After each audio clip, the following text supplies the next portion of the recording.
Hello, listeners of Channel 88.1 FM, KFHC Ponca, Sioux City, and KOIA Storm Lake. We are so glad that you are listening to us. Maybe it's Monday morning at 9 a.m., maybe it's Saturday at 7 p.m., or maybe you went to our website, SiouxlandCatholicRadio.com, and clicked on this show, which is Faith in Action, or we really like it if you take advantage of going to one of the dozen podcasting platforms that we are on, and that includes Spotify. And the reason we are able to do that is because our sponsor of this show is Mary's Choice. It's a pregnancy resource center here in Sioux City, Iowa, and they are so supportive of everything we do. And we, in turn, are very thankful and very supportive of all the wonderful things they do for moms, dads, families, and just the whole area in general. So thank you so much to Mary's Choice. So again, this show is Faith in Action. I'm Joanne Fox. I'm the host of this show.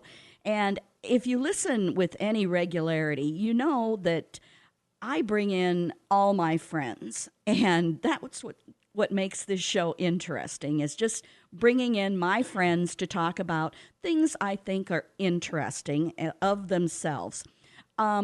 This really isn't time sensitive, but I have three fine, handsome gentlemen in the studio that are all veterans. And of course, Veterans Day is November 11th, and that's kind of why I brought them in. But we're just going to talk in general about, well, how we should support our veterans and our individuals who are serving in the military. We thank them so much for their service. And so they each have very unique and I really think remarkable stories to talk about with all of you. So I'm going to start with my good buddy, who is Dr. Jerry McGowan, and he is a longtime physician here in Sioux City, Iowa. Welcome to the show, Dr. Jerry. Thank you. I'm pleased to be here. It's good to be anywhere some days, I think, isn't it? Yes, it is. And then between me and Dr. Jerry is my longtime friend and fellow Polish person, Don Stevens. Jak się masz? Dobrze, dziękuję. There we go. We get you just a little bit of Polish there. Good to be here, Joanne. Thanks for coming, Don. I appreciate it. And finally, one of my favorite Santa Clauses, Larry Harrington. And I say that because he used to visit us frequently.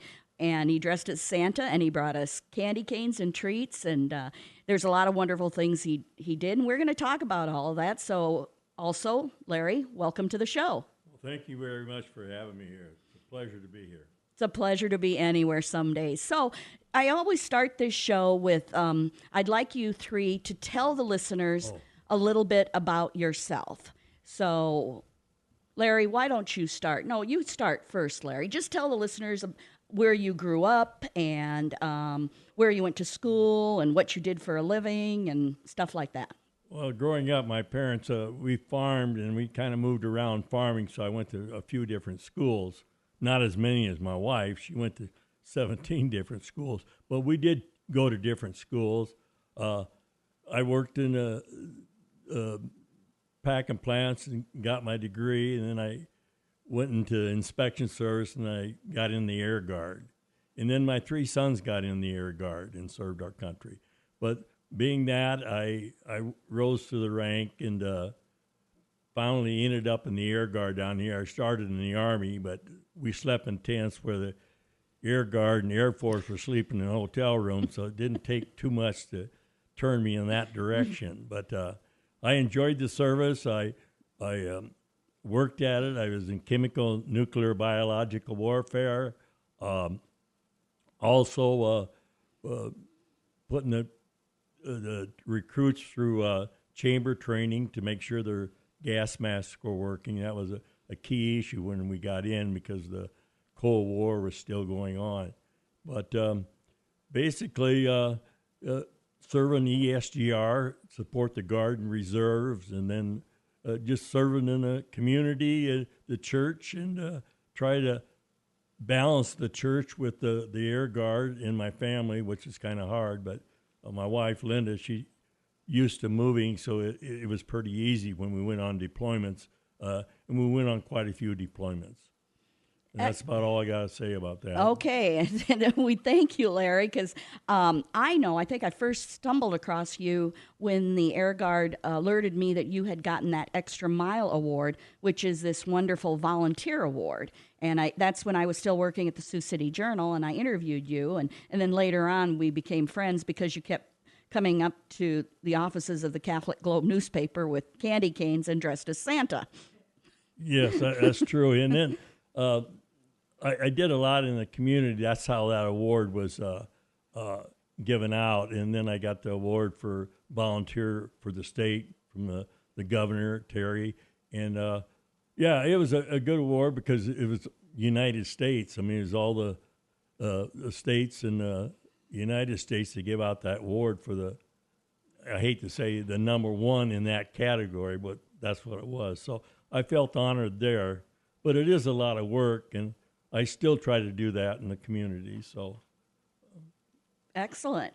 And Don Stevens, of course, I've known you since we were kids growing up in St. Francis Parish, and my mother and your mother went to St. Francis grade school. I mean, you and I go way back. But tell the listeners a little bit about yourself so I don't have to. Well, thank you. And it is great to be here, and it's an honor to be between these two gentlemen. They're great community, I guess you'd say, pillars of our community. They've done so much in their individual areas.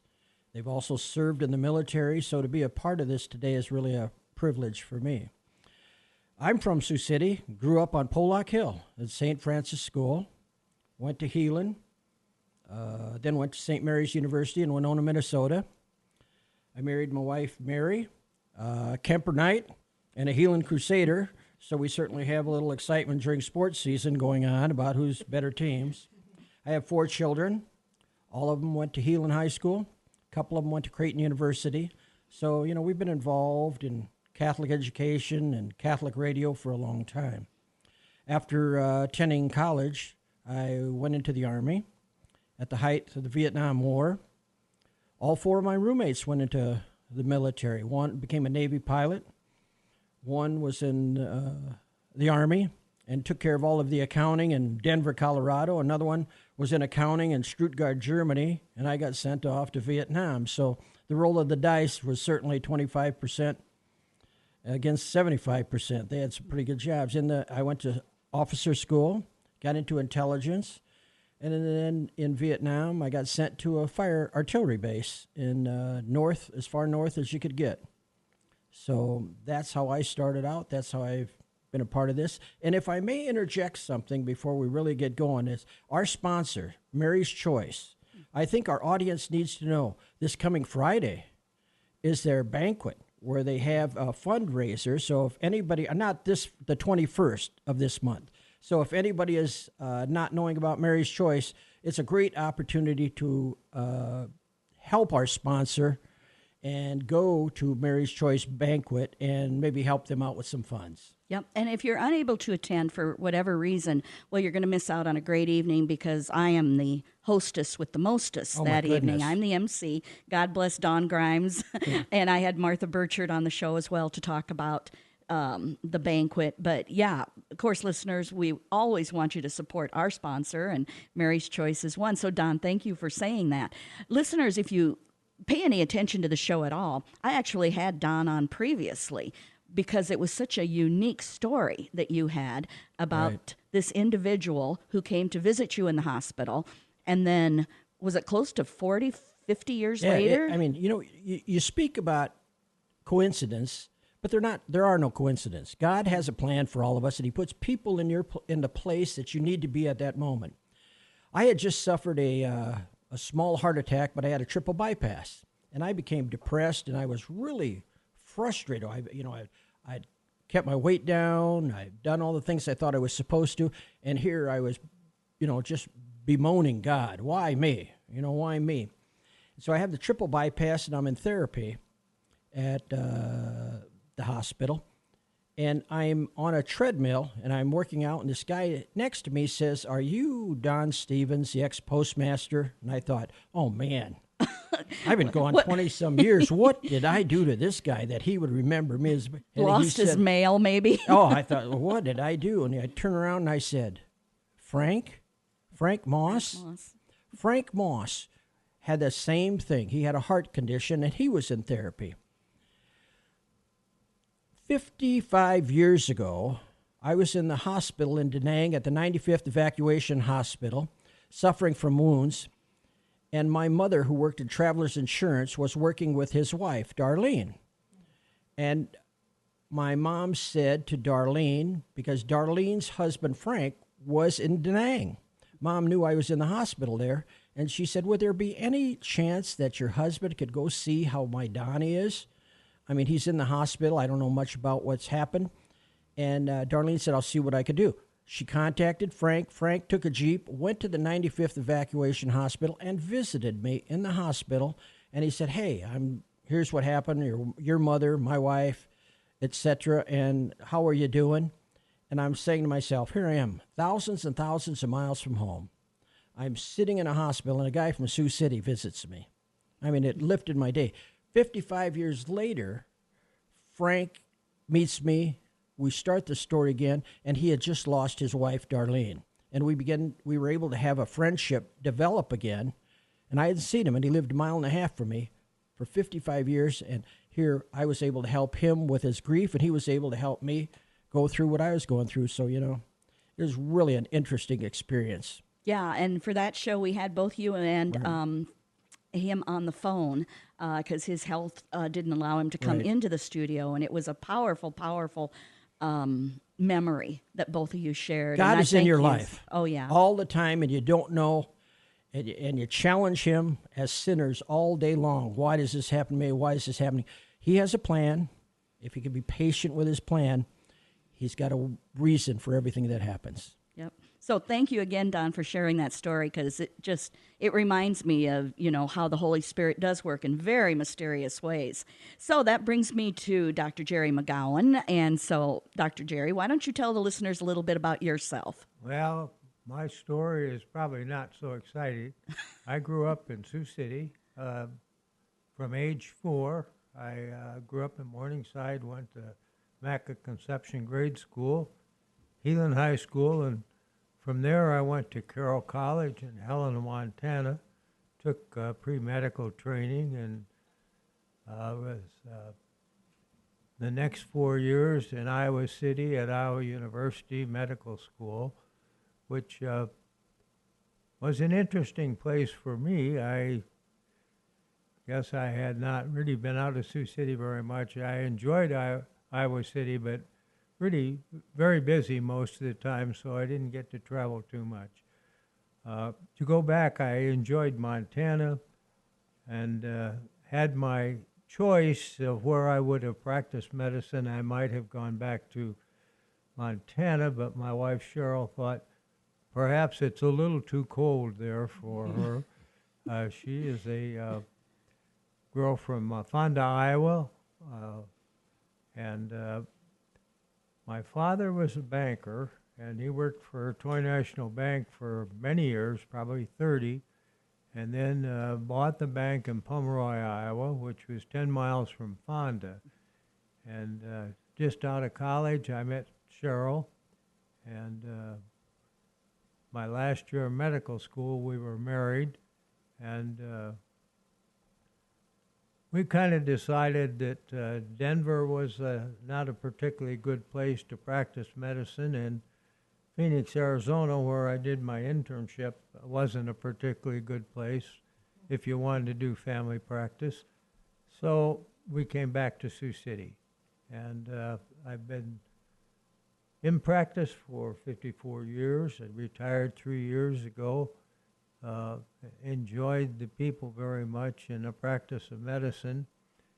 My trip to Vietnam was interesting also. Dr. John McFarland, who was a urologist in town, was a flight surgeon at the 185th when I came to town, and he wanted to retire. And he kind of got me cornered one morning and said, you know, you really probably ought to look at this. This is a interesting practice. You learn a lot of physiology and take care of the pilots mostly, which didn't seem like too tough a job. They're mostly pretty intelligent and well cared for people who can pretty much take care of themselves. There turned out that a few years later, I went to Vietnam with 25 pilots, and we were at Phuket. Phuket was 10 miles from the South China Sea, and our big base from Phuket was Quy Nhon, which was right on the South China Sea. At any rate, it was an interesting tour. I was over there with 25 pretty much healthy pilots and 350 airmen. And we had a fair amount of care for the airmen, even though I wasn't assigned to the dispensary. I did enjoy taking care of the people from Sioux City. And as I came back, that was a basis for a lot of my practice in primary care, family practice. In 1974, I was recruited by the University of Iowa to start a family practice training program. And with some trouble, we got that arranged at 2 hospitals at that time, actually 3 hospitals, St. Vincent's,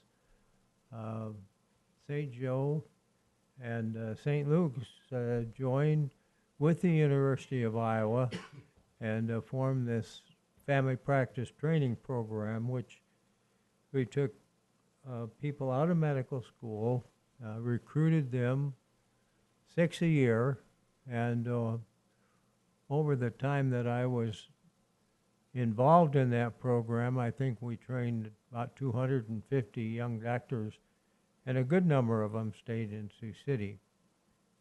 I'm retired now for 3 years and doing a lot of whatever comes by. I do my yard work and things like that, but find very interesting books to read and try to keep up with the world. It's going pretty fast right now.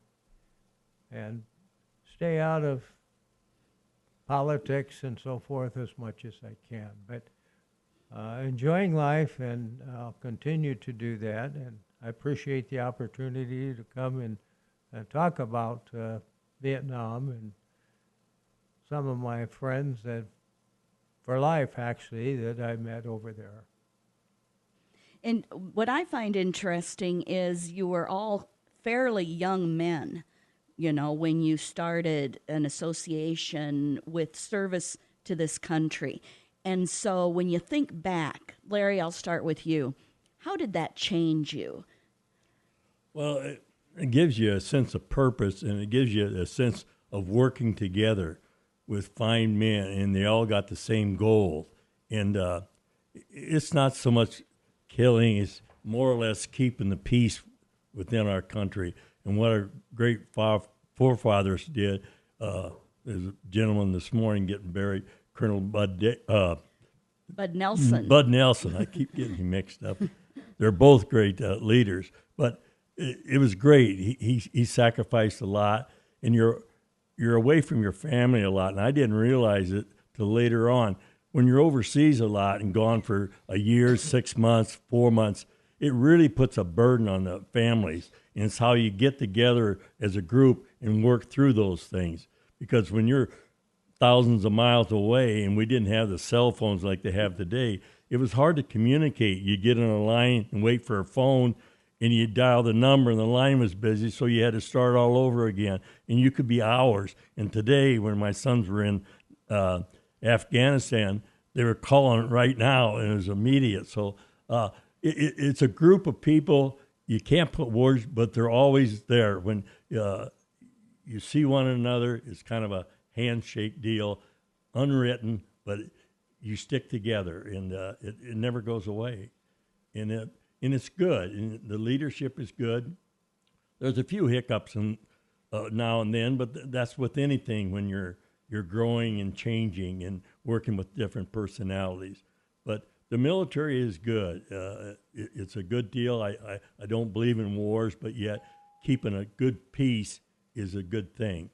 And, and perhaps the ones that don't want to serve in the military, perhaps they should go to the Peace Corps and serve. But get out of this country and see how the rest of the world lives. It's an eye-opener, and that's what I always enjoy. But when you was gone, everybody took care of one another. From the ones that are at home, they made sure your family was taken care of, and that was nice to have.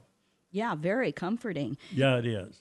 And Donnie, you were just finishing up college or in the middle of college, and a young man, and so off you go. And what kind of surprised you, or what was an eye opener for you? Well, 21 years old, you're at college, you're drinking beer, you're chasing around, you're having a great time, and every day's a party. That's And true. you're thinking, wow. And then all of a sudden, you're faced with the fact you're seeing everything on the news. Because in the Vietnam War, that's when the news start showing everything what was going on. You saw the death, you saw the destruction, you saw the country being broken apart, and here you are, you're going to go there. Now, I'm a boob from Iowa, a little kid from Sioux City, Iowa, that's at college having a great time, and all of a sudden you're going off to Vietnam. What's the first thing you're thinking in your mind? Well, first of all, I don't want to go. Right. Second of all, I'm going to die. And that's just not a real good, something you can accept real easily. But the fact is, when they say freedom is not free, it's important. It's something we had to do. At one point, people were going to Canada. One of my cousins went to Canada. At the time, people were saying, man, why'd they go and what that. But you think of the sacrifice they made at that time to go to Canada. Their convictions were so great they didn't want to serve, with the fact that at that time they were never going to come home. You could not be brought back into this country to see your family. So, you could see why some people who really did not want to go to the Vietnam War, which was unpopular, the country was torn apart by it, and they had to go, and here you were going. So you had to do what you had to do.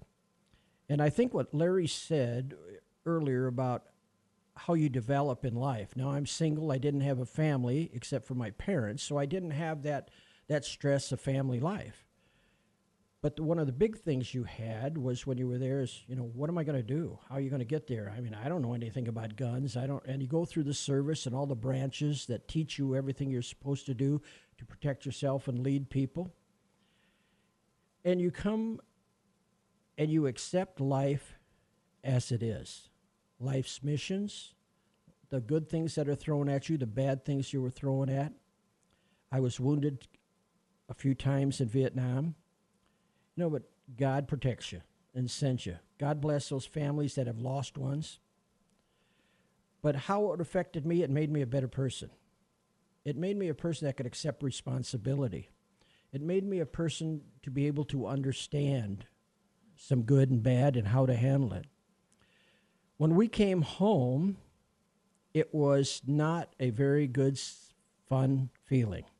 I'm in the Denver airport, and two policemen come hit me on my feet and say, get the heck out of my airport in rougher terms, because I'm a baby killer.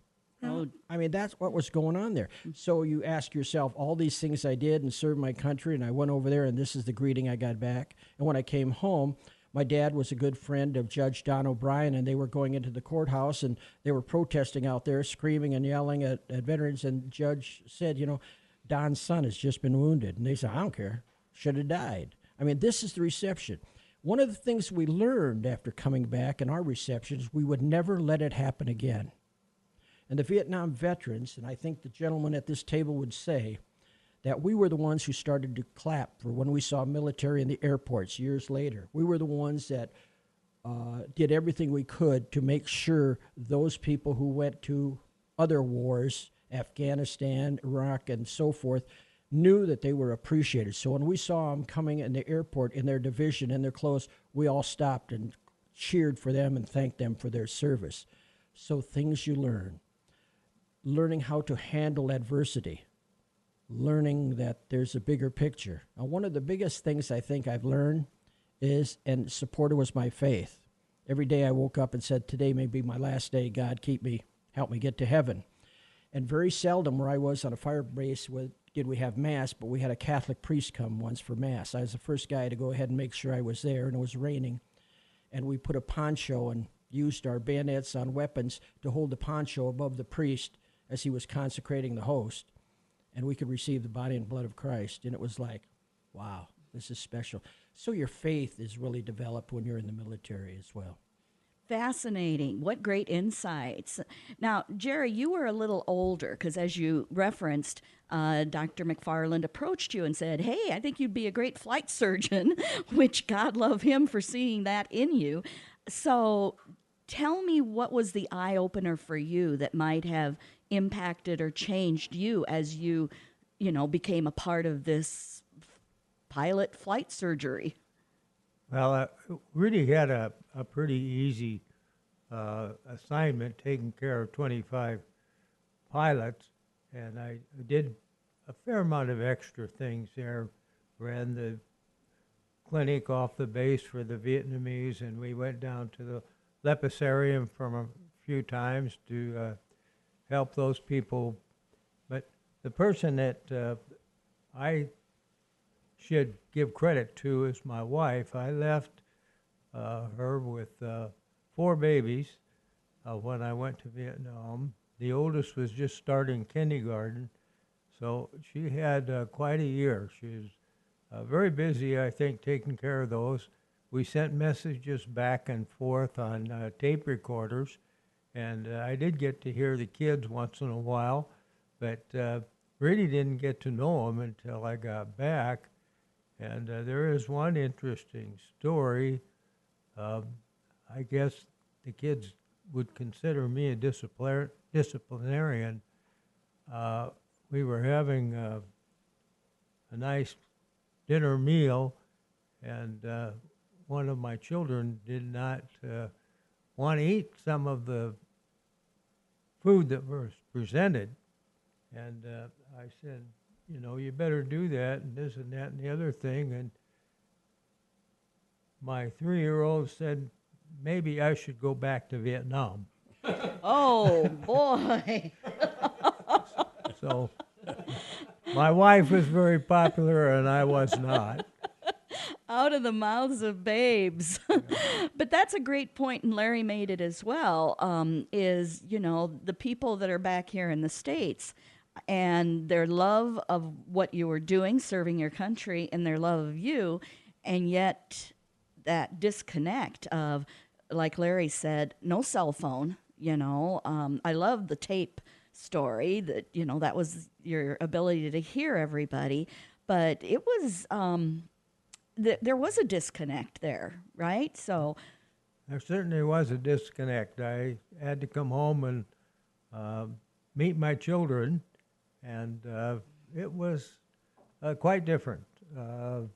I was not used to the noise that the family has, and that bothered me. It took me probably a couple of weeks to get used to that noise around the house and so forth, but that was a minor problem, really, but it was one that was noticed by myself, and that's interesting. You should bring that up. The adjustment from the military to civilian life, something as innocuous as the noise of the children. That's a really interesting insight, Jerry. well, it was there, and it did concern me a little bit, but I pretty much didn't do much about it. It just went away. You seem to have worked through it over these many, many years. So, Larry, why don't you tell the listeners a little bit about the adjustment for you as you kind of, although you were in the Air Guard for quite a while, but that the adjustment to civilian life. Well, I was in the States most of the time in training, like I said, getting them ready to go overseas.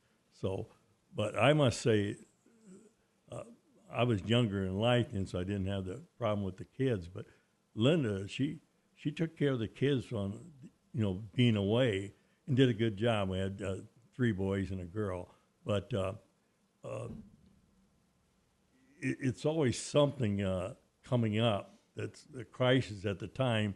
When you look back, it wasn't much going on at all, but at the time it was. So those were problems. But when we got called up for NOM there, I had just got married, so I was adjusting both ways, once the active duty and then being married. So it was quite a challenge for me, maybe not for Linda, but for me it was, to have another boss in the house. But it's just something that in the service you got that camaraderie that you just work together, and if one guy's got a problem, the other guy's had that a few years before, and so it was kind of nice. And so, yeah, it was just, you're always doing something, and they keep you busy to keep your mind away from things too. So that's good. You don't understand it at the time, but when you come in those roles yourself, you can see, keep them busy, and they won't have time to think about doing stuff not so good. Yeah, so I just want to give a shout out to our listeners. If you've been with us from the top of the hour, thank you so much. If you're just joining us, we're about halfway through the program. And again, this show is Faith in Action. I'm the host, Joanne Fox. And in the studio with me are 3 of my good friends, Larry Harrington, Don Stevens, and Dr. Jerry McGowan, all of whom have been in service to our country. And that's kind of what we're talking about, especially with Veterans Day on November 11th, although the insights and the stories they're sharing are timeless. And so, Don, tell the listeners a little bit about your adjustment from the military to civilian life.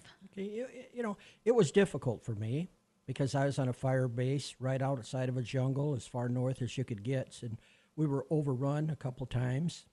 And like I said earlier, I had been wounded and been sent to the hospital and back. And we had great doctors, not like Dr. Jerry McGowan. I'd love to have had him there with me at the time. But you were not a pilot. I was not a pilot, so Dr. Jerry would not be able to come and see me. But it was difficult coming back. I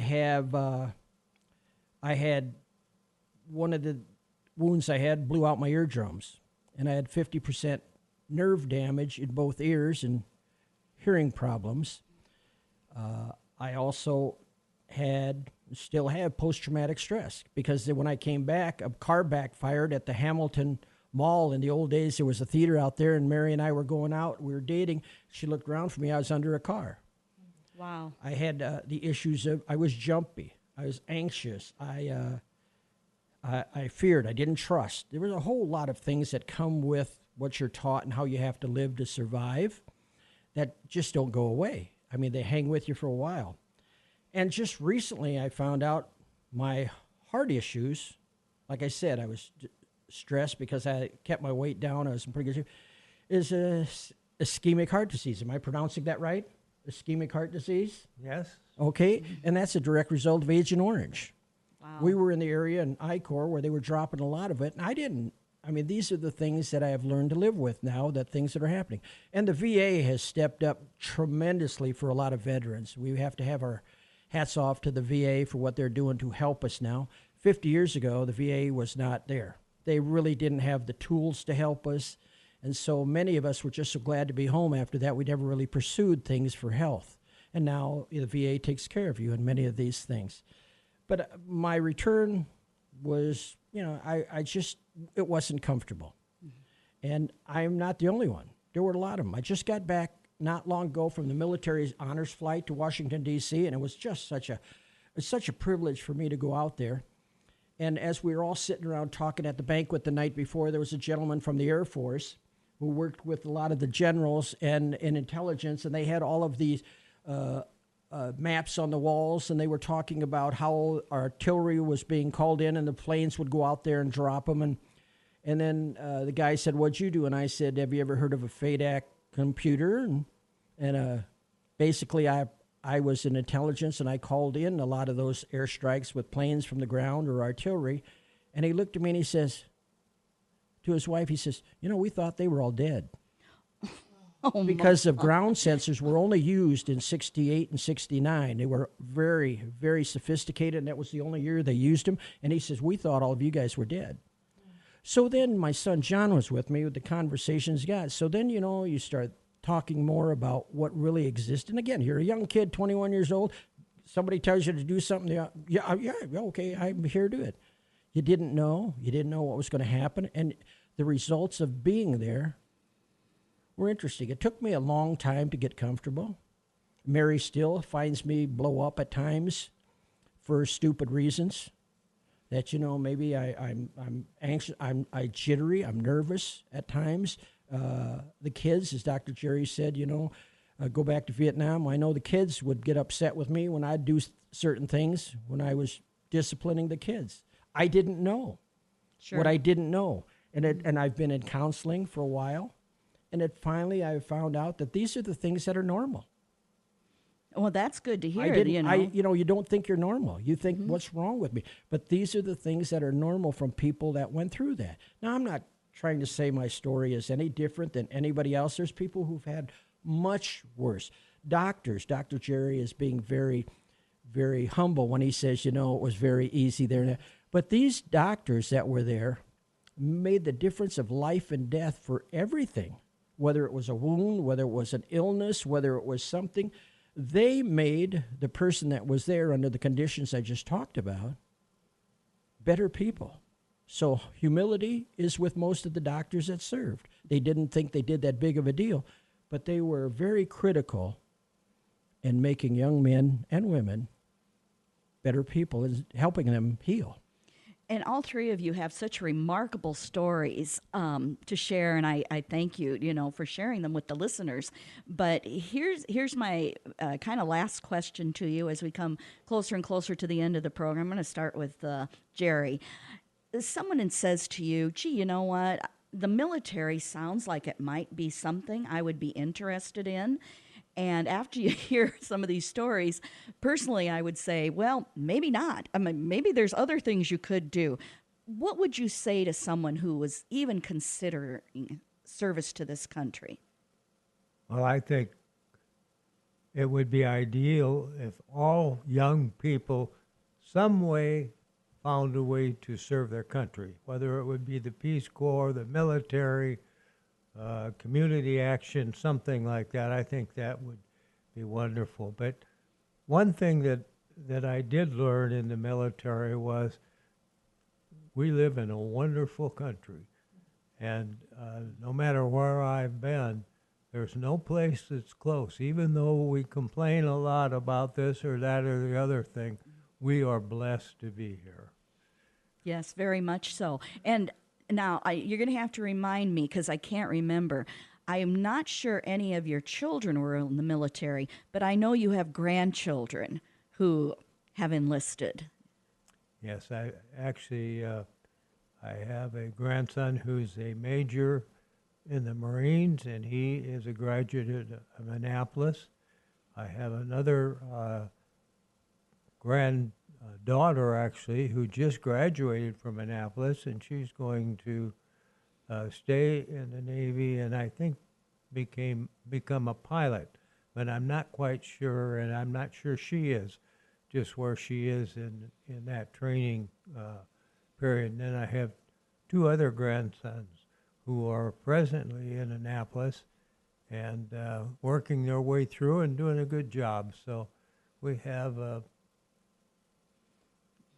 an attachment, I guess, to the military, and certainly proud of that.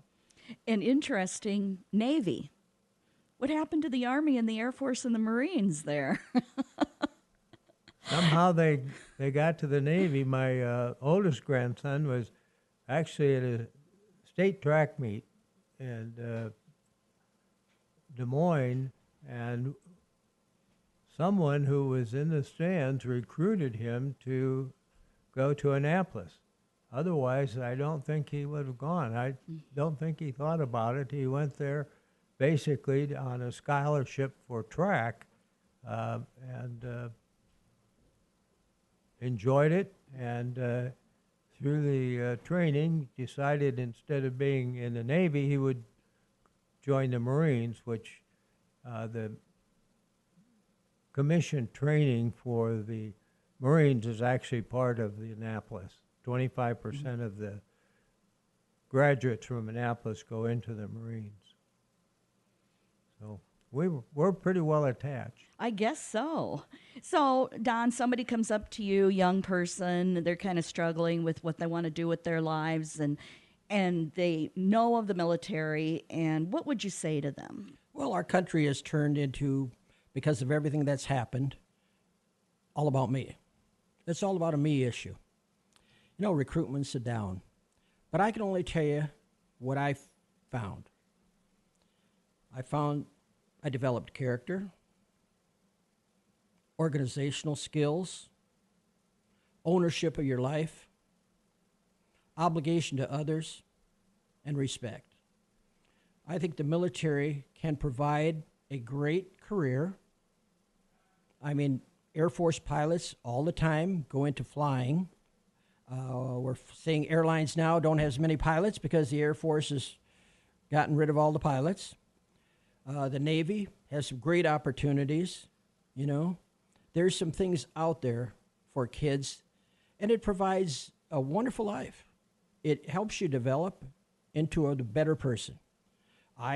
My personal feeling is I don't think it would be a bad deal if everybody had to serve something in their country, like Dr. Jerry said, whether it be in the Peace Corps, whether it be in the military. You don't have to carry arms, but there's things with computers and drones and all these games these kids play on TV and the video games. There's all of that's being adapted to do things in the military. So I think it's a career that's out there that helps any country. Look at Israel. Everybody goes. Yep. And you know that's what? the truth. They develop the country and they're stronger as a country. Mm-hmm. So I understand why people don't want to serve, but I think the opportunities are great to help you and the country develops. That's the same thing. And Larry, you did mention that your sons went into the military, but you know, kind of that was a different time because they're older.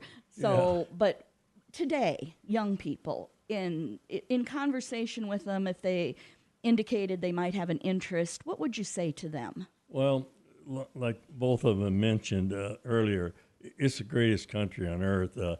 I've been overseas, and they all want to come to America. For the ones that don't like it here, I'd say leave. But yet, all these countries, America is so great, and we do have freedoms. Over there, you got to keep your passport in your pocket because it's rough out there. And we're friendly. The living conditions are good. Those people over there want to get in this country so bad. They know where all of our big cities are. So they're studying it a little bit. Otherwise, they wouldn't know. But my kids, they went to the service to get the GI Bill. Two of them were flyers. One become a lawyer. And they served, and they all put 20 years in. But it's a good thing, and there's a lot of trades in the military. You can become a lawyer, you can become a doctor. The person I worked on my finger the other day, she went to medical school through the Army, of course, and got her degree, and then she had to spend 5 years on active duty. So there's a lot of good trades in there. A lot of our security down there became cops in Sioux City because they get that basic training, good computer schools, good CE. And so it's a great training deal. And like we both of them said, you got to serve in something. All those Belgium, Germany, they all serve. Whereas in the Peace Corps or whatever, because it's not normal to kill people, and some people, and nobody likes to do that. So go to the Peace Corps, see how those people are living in different parts of the world, and you'll come back and kiss the American flag. Because, you know, going there for a week or two on a field trip is good. You get exposure. But live there for a year. It makes all the difference in the world. So there's a lot of good things in the military and a lot of good training, whether it's Army, Navy, or the Marines. So. That's the truth, too. And you get good discipline. You don't like it at the time, but there's a reason for it. Yep. And listeners, as you were hearing these stories, I'm sure you're thinking of perhaps your own military service. I'm not sure who all is listening.